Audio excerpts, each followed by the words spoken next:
Good afternoon, and welcome to the Middle East Forum's weekly podcast. My name is Michael Rubin, and on behalf of the Middle East Forum, I thank you for joining today and for your continued support of the critically important work that we do. Before we begin, I should note that I'm not Greg Roman.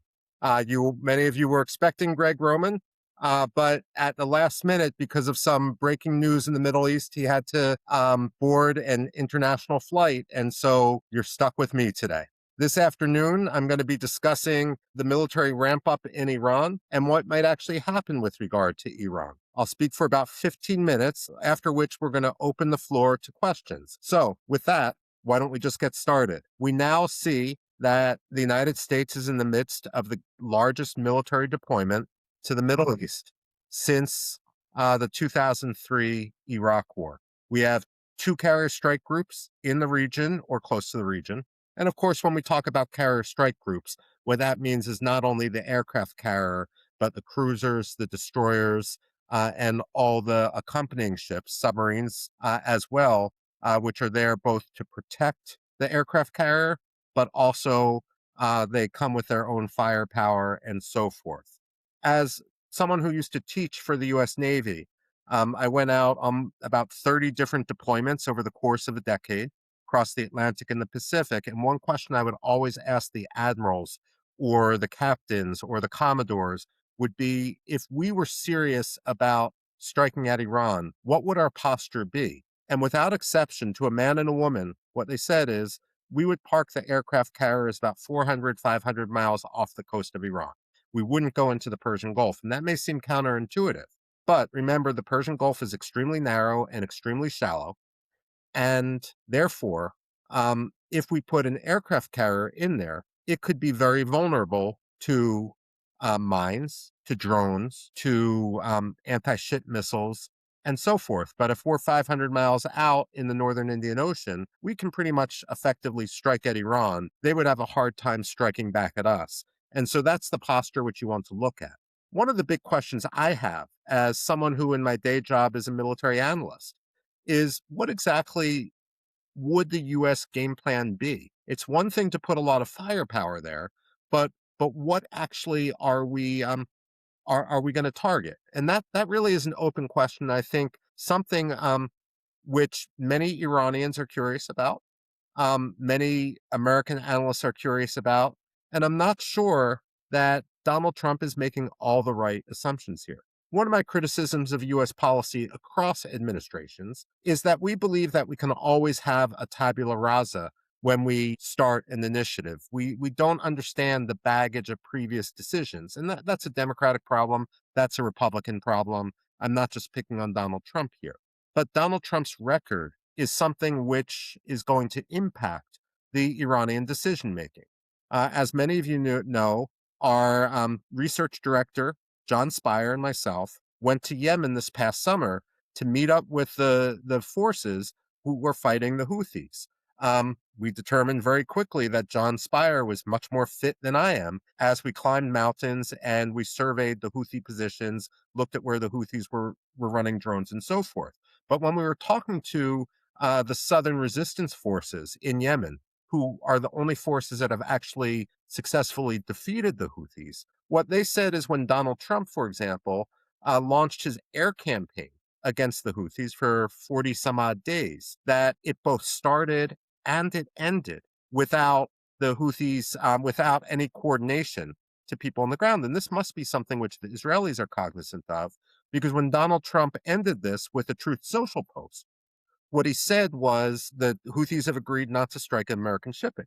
He didn't prevent them from striking at Israeli shipping. And so this actually creates the crux of a bit of distrust, perhaps, in Israel towards Donald Trump and what he might actually be planning. The question is, if Donald Trump starts something with regard to Iran, would he actually finish, or would he simply cut a deal and allow the Iranians to survive? Of course, what happened in Gaza Strip also colors the Iranian thinking. Because, even though it's complete nonsense from a military standpoint, from a Hamas standpoint, and of course Hamas still hasn't disarmed, simply surviving is enough for them to try to claim victory. So then the question becomes, if we're only using air power, and I haven't heard anyone in Washington even raise the possibility of putting boots on the ground. If we're using air power, then can we bomb the Iranians into submission? Or could they simply seek to outlast us and try to survive in this case? And if so, for how long? The Houthis managed to do it for 40 some odd days. Would Ali Khamenei be willing to live in the sewers of Tehran for that long?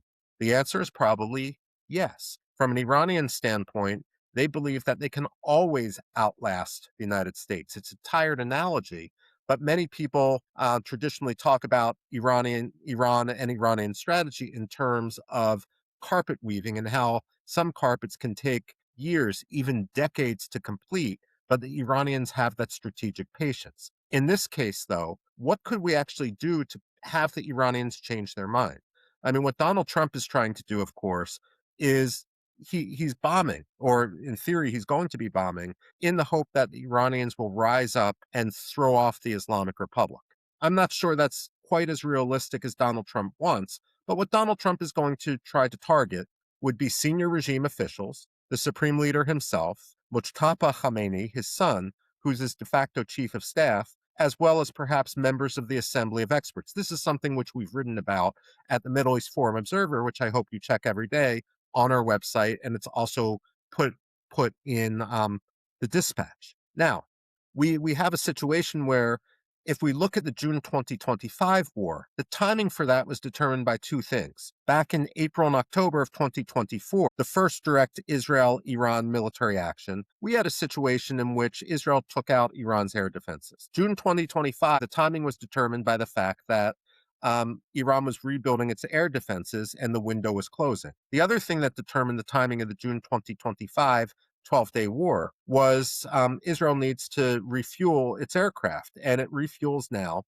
over Syria, simply also because Saudi Arabia perhaps is joining the axis of the Ikhwan, the axis of the Muslim Brotherhood, and may not be as conducive to Israel refueling over its airspace. So the question is whether Syria is going to allow Israel, or whether it can even prevent Israel from doing something like this if Israel were to strike alongside the United States. That said, if Iran is reconstituting its air defense, it's safer for Americans to strike when Iran's air defense is down rather than when it has time to import a lot of Russian weaponry, perhaps Chinese weaponry, and so forth. Now, we've got a situation where the Iranian people may think about rising up, but it's not quite clear they will without a leader. And we do have coalescing, certainly Reza Pahlavi, the former crown prince, is the biggest name. He's been shown to really have cachet inside the Islamic Republic of Iran among ordinary Iranian people. That doesn't surprise me because when I lived in Iran, when they used to call me Pasari Shaitani Bozorg, son of the great Satan in Persian, um, people would ask me on the street about Reza Pahlavi and so forth. I mean, he's certainly a known quantity. Some people know him because the grass is always greener on the other side. Other people may believe that he appeals to what they stand for. Perhaps it's a combination of both. What this past few months have shown is that the Mujahideen al-Khalq, which is sometimes the loudest opposition group in the United States, really has no support inside Iran. It's basically an elaborate cult and money laundering scheme. But there's other regional opposition groups and so forth, and it's not clear that they can all work together. Sometimes it can be a matter of herding cats, and Iran famously is a country where you have 40 potential generals for every potential private. That said, one of the issues we face when Donald Trump may perhaps hope that Iranian people will rise up is that, as we've seen in North Korea and elsewhere, if the government has a near monopoly on violence and is willing to kill tens of thousands, hundreds of thousands of people, what can we actually do without boots on the ground? At the same point, is it reasonable to expect that the Islamic Revolutionary Guard Corps will stand down or the senior leadership will stand down? The question I have is, given that the Islamic Revolutionary Guard Corps controls about 40% of Iran's economy, has about $100 billion in the bank, do you really expect that the Islamic Revolutionary Guard Corps is simply going to walk away from that sort of fortune? And the same thing is true separately with the Office of the Supreme Leader and Ali Khamenei's family. They control about $100 billion as well. Sheikh Hatiri, who's one of our writers for Middle East Forum Observer, has talked about why it is that, or what could happen. I know the New York Times has had some reporting on this. There's been separate reporting coming from, I think, The Guardian, and the New York Times and The Guardian, all claiming exclusive sources, don't necessarily agree with each other, which, leads me and others to believe that what's happening is purposeful disinformation given out by the Iranians to suggest that the regime is weaker than it is in order to in order to sort of delay any sort of military action.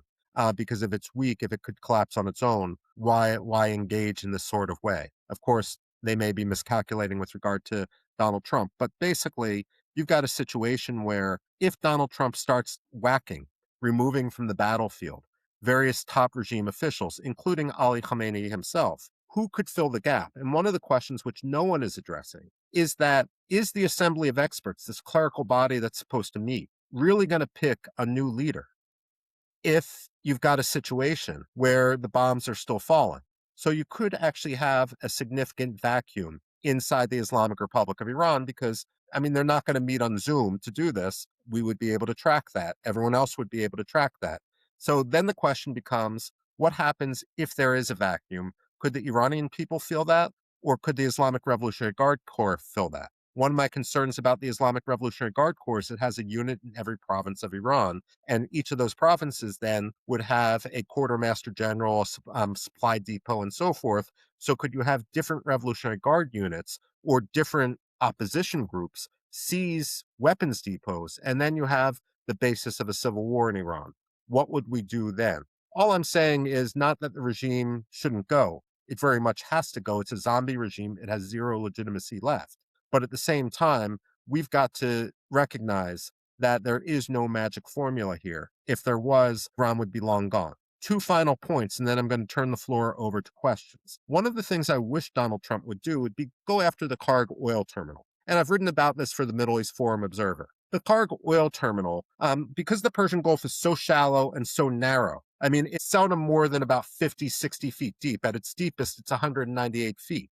And it's very shallow along the Iranian coast. That means that the super tankers can't get to port on the Iranian side. So by pipeline, most of the oil gets taken to the Karg oil terminal, which is 10 miles off the coast of Iran. And 95% of Iran's oil gets exported through that. If we could knock off 95% of Iran's oil, not destroying the Karg oil terminal, but preventing exports, then the Iranians wouldn't be able to pay the salaries. And if the Revolutionary Guard isn't getting paid, would they still defend themselves the way the supreme leader hopes? The other thing I want to point out, and this is something our writer Mardo Sogam wrote in the Middle East Forum Observer, is that for the first time, the Iranian media has lifted the information blanket.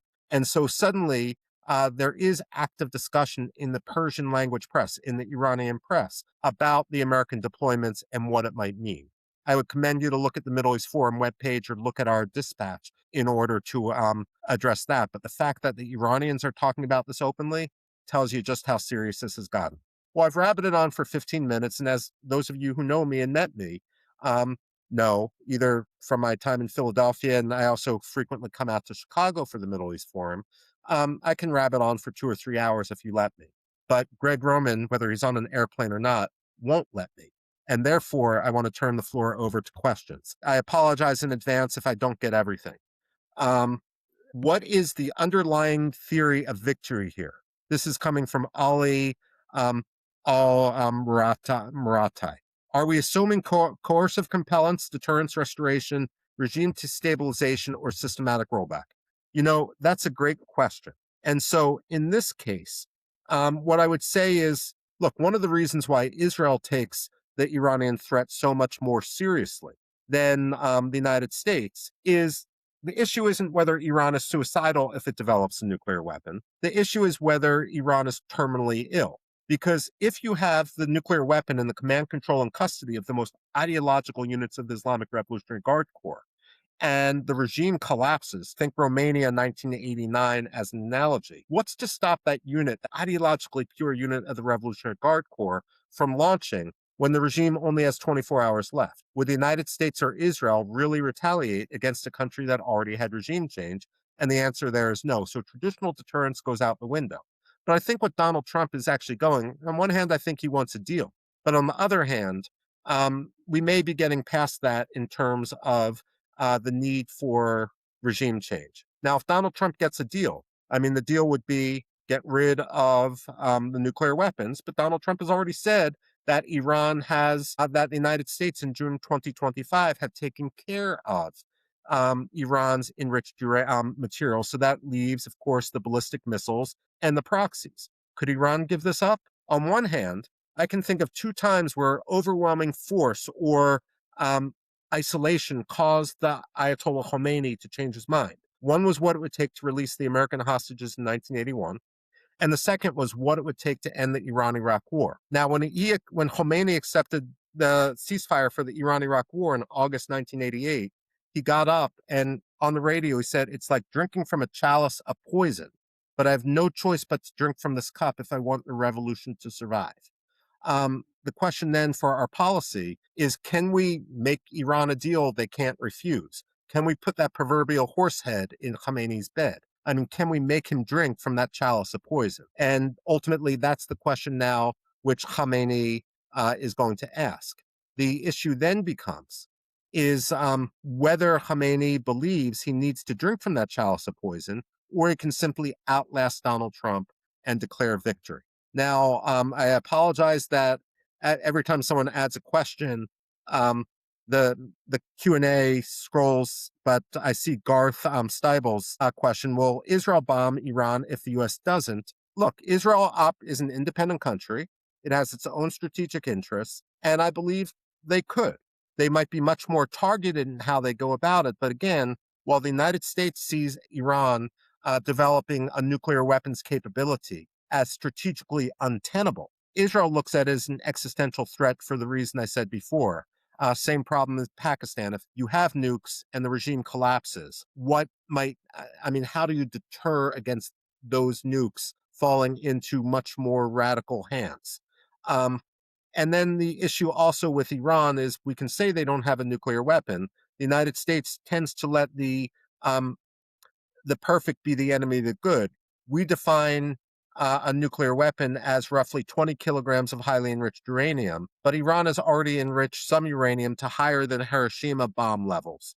And when we look at the April 2024 Iranian barrage 300 missiles and drones at Israel, only 7 got through, and we can look at that as a success of Israel and moderate Arab states' counter ability to shoot down missiles and drones. But if any of those 7 had radiological material, a dirty bomb, we'd be talking about a fundamentally different calculation.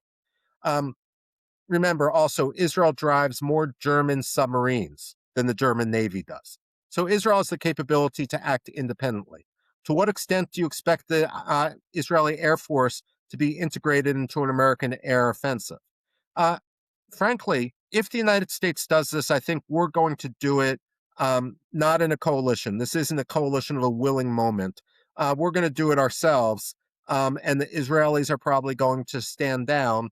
Perhaps when we are finished doing what we need to do, the Israelis will operate separately. But I'm not sure at this point whether the Israelis trust the Americans enough and whether the Americans trust the Israelis enough, because there's political dynamics in both Jerusalem and in Washington, as well as within the Central Intelligence Agency, a tendency to leak. And so I do believe both countries will communicate with each other, but keep their cards much closer to their chests than they have in the past. Michael wrote, there will not be regime change without training and arming the Iranian resistance. The mullahs and the IRGC will hunker down until the bombing stops and then return to the cities to finish the slaughter of the Iranian people. Where is the European Union and NATO? Arguably, this isn't a NATO issue.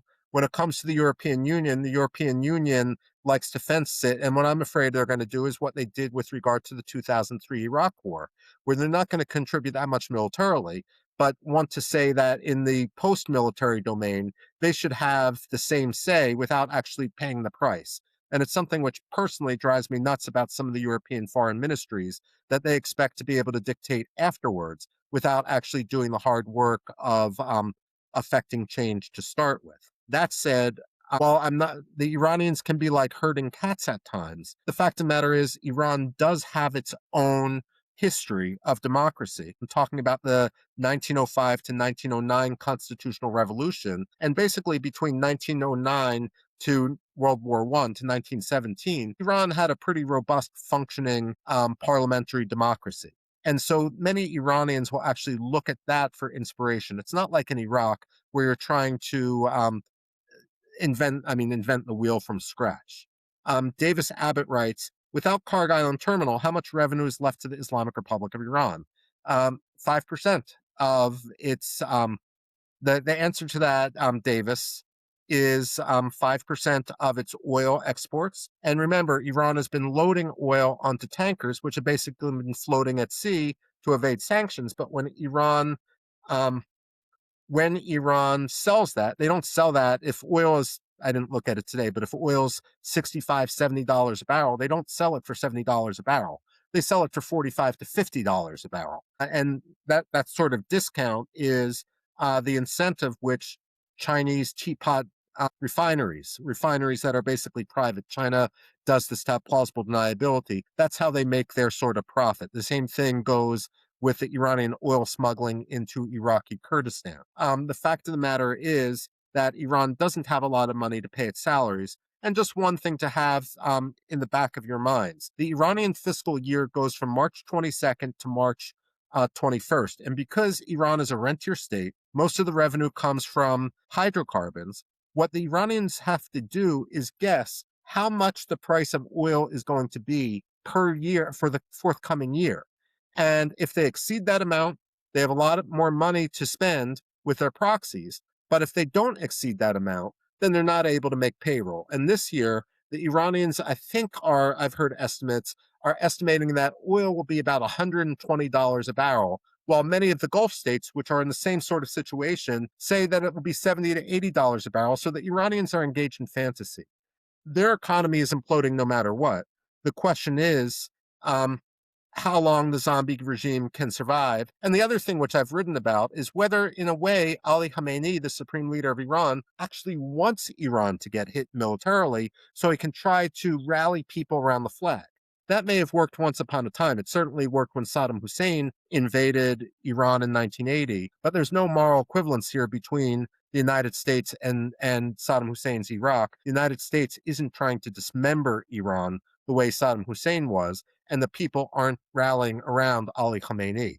That was his big surprise in the June 2025 war. Samir Baltamuni says, do you think on the long term Iran will be divided on ethnical or sectarian parts? The short answer is no. And the reason I say this is because while many ethnic nationalist states developed in the late 19th century, early 20th century, think Italy's coalescing, Germany, and so forth. The fact of the matter is, Iran is one of those countries, like Thailand, like Japan, like China, that has an identity that goes back more than 2,000 years. And so the notion of Iranian identity predates this age of of ethno-nationalism. That said, some of the smaller minorities, especially the Kurds and the Baluch, don't necessarily want federalism, don't want separatism, but they want some degree of federalism. And what's actually interesting, if you don't mind me getting into the weeds, for example, is this is the one sort of third rail which Reza Pahlavi and other prominent opposition figures are actively avoiding. Whenever anyone asks Reza Pahlavi, who's become much more accessible recently, about the Kurds, his aides will pull him away so he doesn't have to answer that question. So in any future constitutional convention in the post-regime change Iran, expect that. It's a great question. Expect that to be the major fault line that we're going to see. A. Yusko says, since Prime Minister Keir Starmer restricted the U.S. from staging at Diego Garcia, how might that impact America's offensive strategy against Iran? This is Ahnaf writing. Certainly, look, if those of you who don't know what's happened at Diego Garcia, when Keir Starmer became prime minister, he surprised a lot of his own bureaucracy. when he agreed that with an International Court of Justice decision that said that the Chagos Islands, this archipelago in the middle of the Indian Ocean, where Diego Garcia is one of the islands where the United States has a base, that should be returned to Mauritius. Now, Keir Starmer, if you don't know his history, was, I mean, a very active socialist, marched against the Iraq War, visited the Soviet Union to meet with Soviet lawyers in the late 1980s, just as the Soviets were collapsing. This is when he was a student. The fact of the matter is, perhaps he was virtue signaling. The International Court of Justice opinion was just, as with many ICJ opinions, silly, because the basis of the opinion was that the United Kingdom erred by separating the Chagos Islands, which are about 1,400 miles away from Mauritius, administratively at the end of the colonial era, and then giving Mauritius its independence. And it said that was illegal.